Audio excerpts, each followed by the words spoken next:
Alors, on va jouer 2 Valkyrian Soikiri. Oulala, désolé de vous écorcher les oreilles avec mon super accent. Pourquoi? Parce que ce sont les matériels fusion de ces 5 fusions-là qu'on verra après. On va jouer bien évidemment Soleil, Sky Savior Angel. Et son effet, c'est qu'on peut réveiller un monstre guerrier de notre main. Son nom devient Yua, The Sky Savior Angel, ce tour.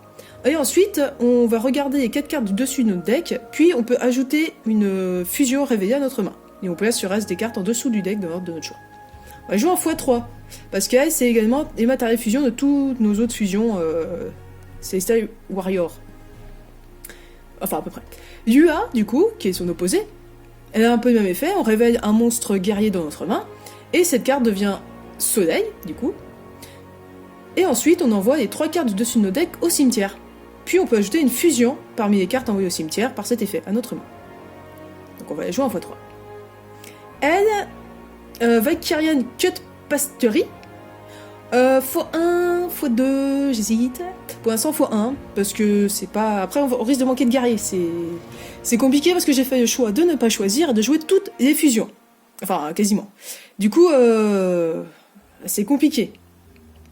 Donc son effet, c'est que si on n'a pas d'autres monstres sur le terrain, on met une carte depuis notre main en dessous du deck, et ça nous permet de spé un monstre elfe avec 0 d'attaque depuis notre cimetière. Donc ce sera cela.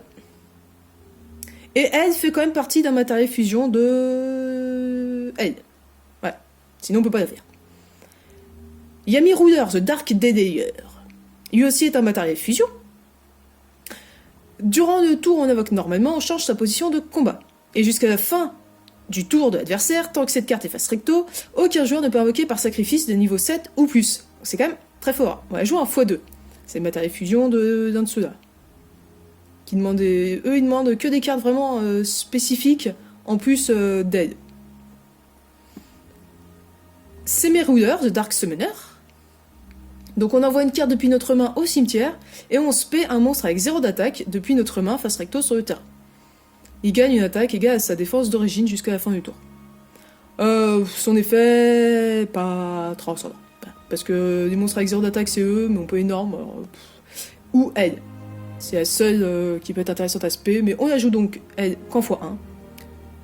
Juste pour pouvoir faire la fusion, parce que c'est pareil, voilà, c'est pour faire la fusion de elle. Mais si on devrait en retirer une, personnellement je retirerais elle.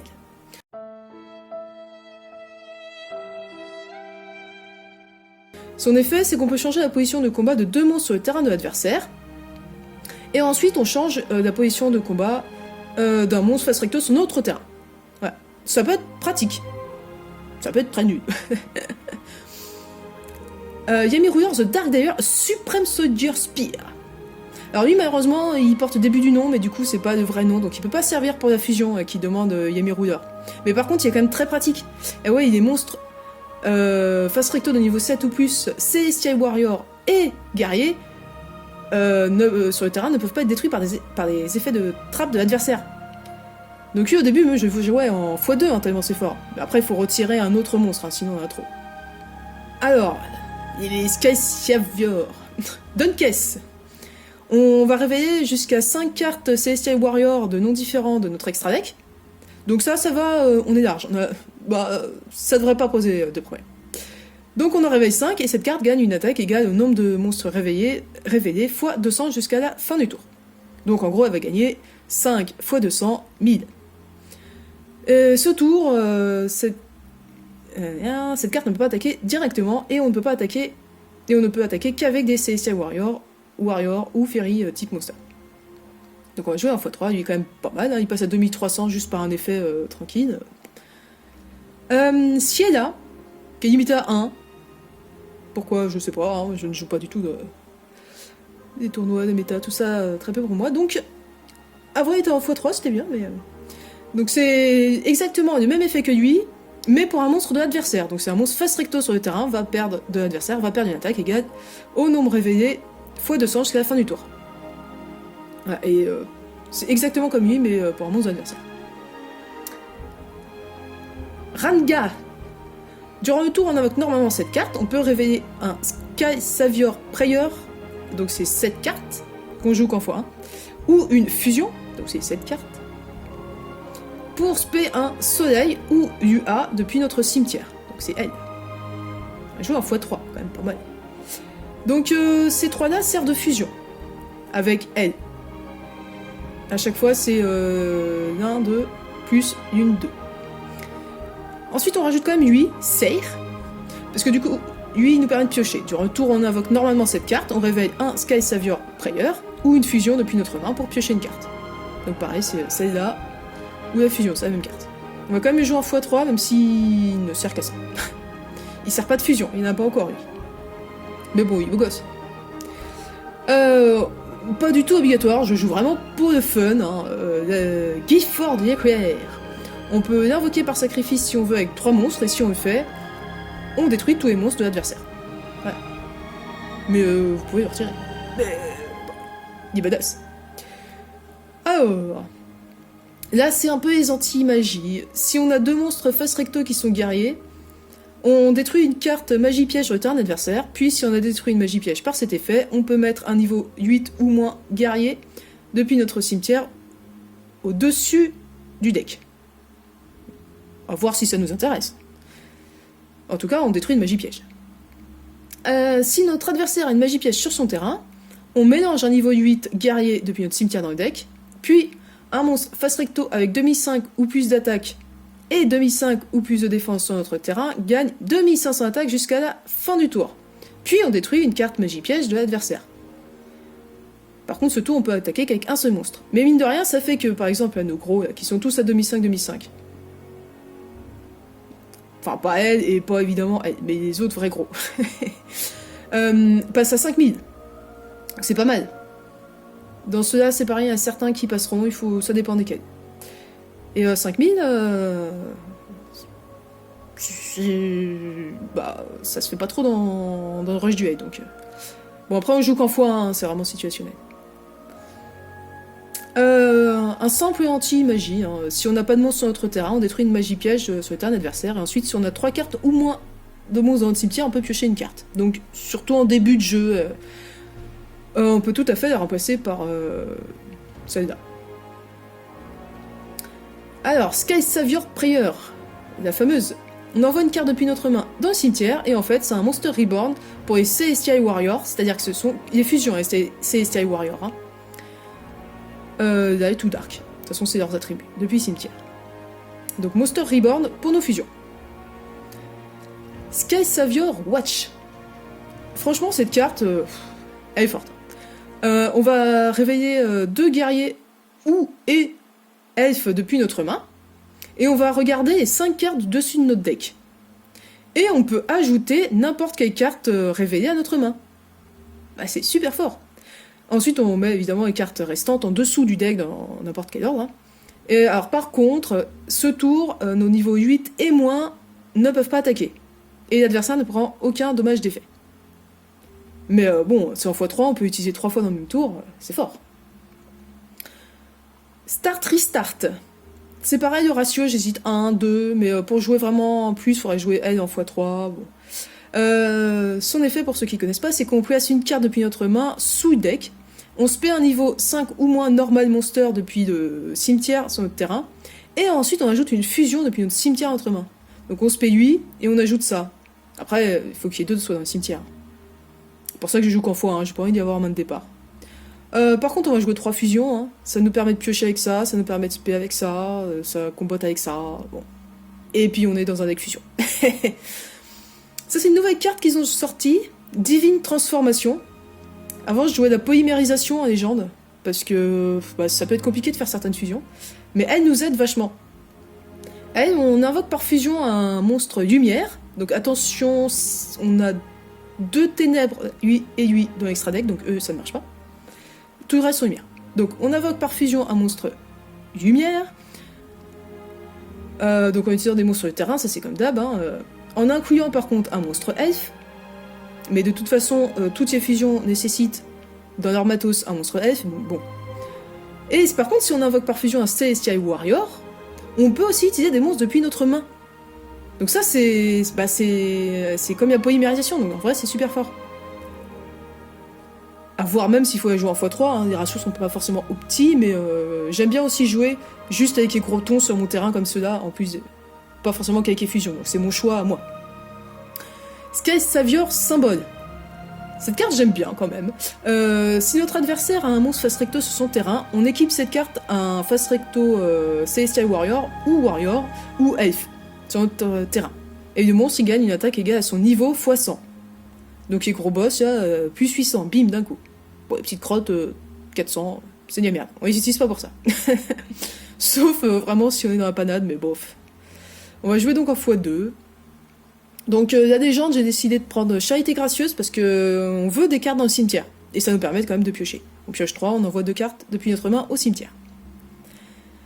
Les pièges... je vais faire un peu de tout. Quand un monstre d'adversaire déclare une attaque sur un monstre guerrier face recto, le monstre attaquant perd 400 d'attaque jusqu'à la fin du tour. Puis si on a un monstre face recto de niveau 8 ou plus sur notre terrain, on peut détruire une magie piège de l'adversaire. Donc c'est pratique. Peut-être que notre monstre, ça va pas suffire pour le maintenir en vie, mais en tout cas, on va détruire une magie piège de l'adversaire. Donc ça, c'est bien. Sky Savior Wish. Ça, c'est pareil, c'est assez récent. Enfin, moi, en tout cas, quand je commençais à jouer de deck, ça y était pas. Quand un adversaire invoque normalement ou spécialement un monstre, on met un monstre haut d'attribut guerrier et un monstre elfe de notre cimetière sur le dessus du deck, dans l'ordre de notre choix. Donc des monstres guerriers, c'était tous les Sky Savior, là, ils sont hauts.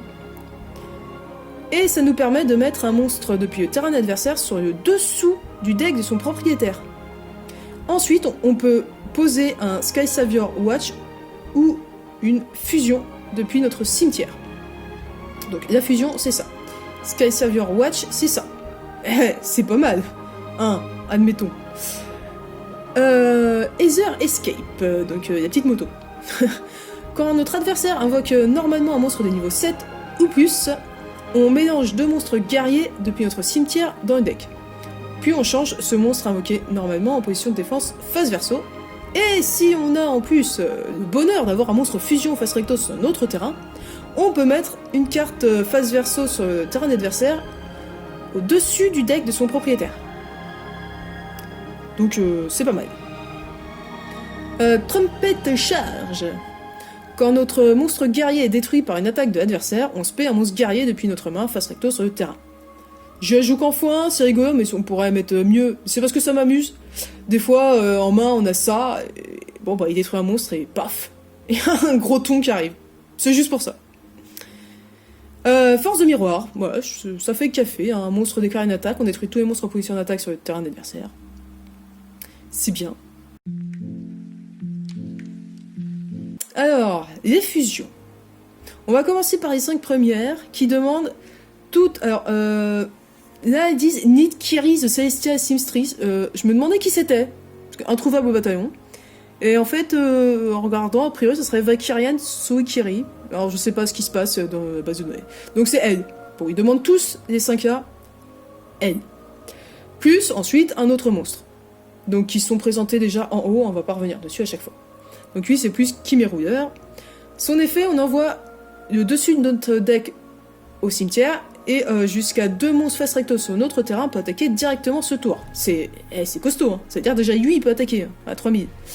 Ou bien cette carte gagne 1000 d'attaque jusqu'à la fin du tour d'adversaire. Elle, c'est Valkyrian Cups truc hein, en plus. On paye 300 points de vie et on ajoute un niveau 4 ou moins guerrier ou elfe depuis notre cimetière à notre main. Puis on peut poser une fusion ou divine transformation, c'est ça, depuis notre cimetière dans une zone magie piège. C'est pas mal. Elle, c'est Yami Ruler, en plus. On envoie le dessus du deck au cimetière jusqu'à la fin du tour de l'adversaire, tandis que cette carte est face recto. Il gagne 500 attaques et aussi aucun joueur ne peut spé de niveau 9 ou moins en attaque face recto. Ou bien on change la position de combat d'un monstre sur le terrain. Lui, c'est Semi-Ruler qu'on rajoute. Au choix, on spé un monstre niveau 8 ou moins guerrier ou fée depuis notre cimetière face recto sur le terrain. Ou bien on mélange depuis le cimetière de l'adversaire dans son deck jusqu'à up to the number of monsters, ouais, jusqu'à au nombre de monstres avec 0 d'attaque qu'on a dans notre cimetière. Donc elle, on va rajouter Kim et Yuna, petite nénette, tiens. Son effet, c'est qu'on peut ajouter un monstre avec 0 d'attaque depuis notre cimetière à notre main, ou bien on détruit jusqu'à 2 monstres en position de défense sur le terrain de l'adversaire. Voilà. Bon, pour ça, elle, c'est franchement, je trouve, bof. Alors, eux, c'est ceux qui se font avec Soleil et Yua et les Sky Savior. Donc, lui, c'est les deux premiers, en fait, les ténèbres se font avec Yua. Ouais, forcément, c'est la lune, hein. Et lui, c'est avec Dunkess. Donc, les cartes Fast Rector sur notre terrain ne peuvent pas être détruites par des cartes, enfin, des effets de cartes de l'adversaire. C'est quand même pas mal. Lui, c'est avec Sieda, qui est... Donc, c'est celui qui est limité à 1. Notre adversaire ne peut pas activer de magie normale, sauf fusion. Ce qui explique peut-être pourquoi il est limité à 1 en vérité. Donc là, ensuite, ce sont ceux qui vont être faits avec Soleil. Il y en a 3. Ce sont les lumières. Lui, ça va être du coup avec Dunkess. On envoie le dessus de notre deck au cimetière. Cette carte gagne une attaque égale au nombre de Fast Recto Celestial Warrior sur notre terrain x 1000.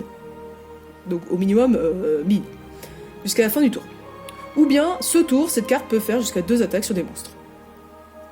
Lui, c'est avec Ranga. C'est pareil, c'est une nouvelle. Lui, c'est lui.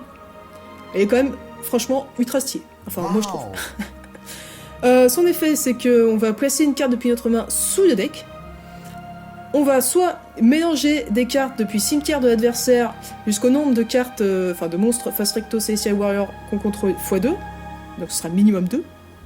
Ou bien, on ajoute un niveau 4 ou moins lumière ou dark attribut monster.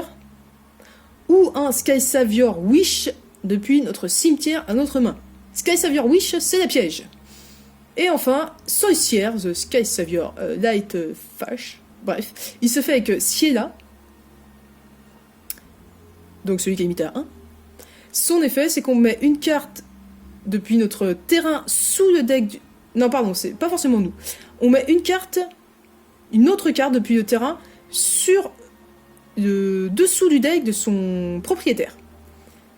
L'effet, ça va être soit on détruit toutes les magies pièges sur le terrain adversaire, alors pas toutes, pardon, jusqu'au nombre de Fast Recto Celestial Warrior sur notre terrain, donc au minimum 1. Soit on ajoute un Sky Savior symbole depuis notre cimetière à notre main. Sky Savior symbole, c'est la magie d'équipement. Voilà. Ensuite, je vais pas du tout vous les décrire, ce serait beaucoup trop long. Je vais juste passer dessus, donc si vous voulez, vous faites un arrêt écran. Les autres cartes qui peuvent être sympathiques pour changer un peu, voilà. Donc Legend Cyber, elle peut être pas mal. Koi of Winter Wonder, pas ouf, mais bon si vous aimez les poissons. Blazing Chestnut, Rulers Current, Aegis of the Five Houses. Lui en vrai je joue en x1, vous voyez que j'hésite à jouer en x2. Rising Yuna Radiant Twister, Bondon Bowing, Angel Judge, Dark Ruler Battle Gear, Ruler's Dance et Mask of Good Omens. Voilà, c'est toutes des cartes qui jouent en général avec des guerriers, hein. Donc c'est pour ça. Si vous préférez ces cartes-là à celles que j'ai mis, n'hésitez pas. De toute façon, il vaut mieux personnaliser son deck, hein.